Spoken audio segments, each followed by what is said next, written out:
What I emphasized to the broader group of congressional leaders yesterday is now is the time to deal with these issues. If not now, when?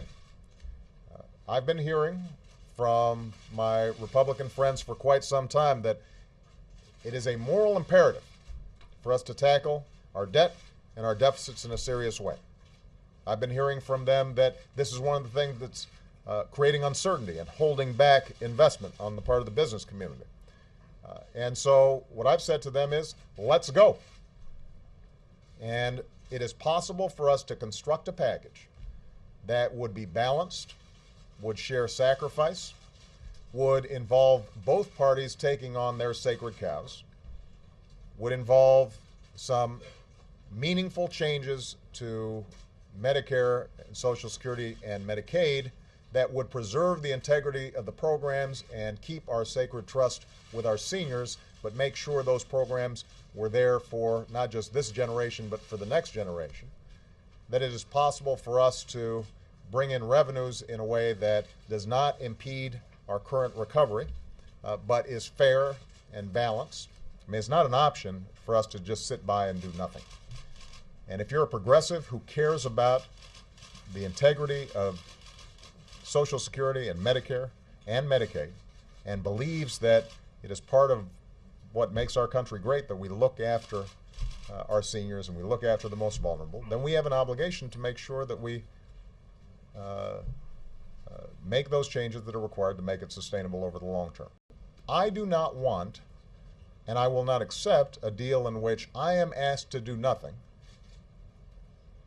In fact, I'm able to keep hundreds of thousands of dollars in additional income that I don't need, while a parent out there who's struggling to figure out how to send their kid to college suddenly finds that they've got a couple $1,000s less in grants or student loans. That's what the revenue debate's about. It's not because I want to raise revenues for the sake of raising revenues, or I've got some grand ambition to create a bigger government. It's because if we're going to actually solve the problem, there are a finite number of ways to do it. And if you don't have revenues, it means you are putting more of a burden on the people who can least afford it. And that's not fair. I think the American people agree with me on that. Part of what the Republican caucus generally needs to recognize is that American democracy works when people listen to each other. We're willing to give each other the benefit of the doubt.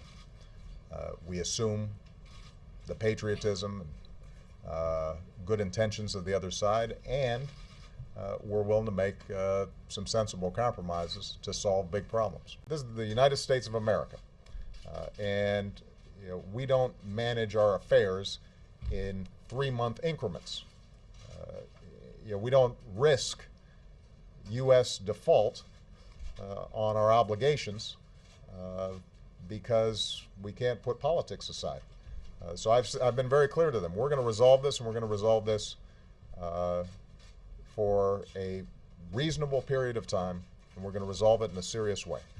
And my hope is that as a consequence of negotiations that take place today, tomorrow, the next day, and through next weekend if necessary, that we're going to come up with a plan that solves our short-term debt and deficit problems, avoids default, stabilizes the economy, and proves to the American people that we can actually get things done in this country and in this town.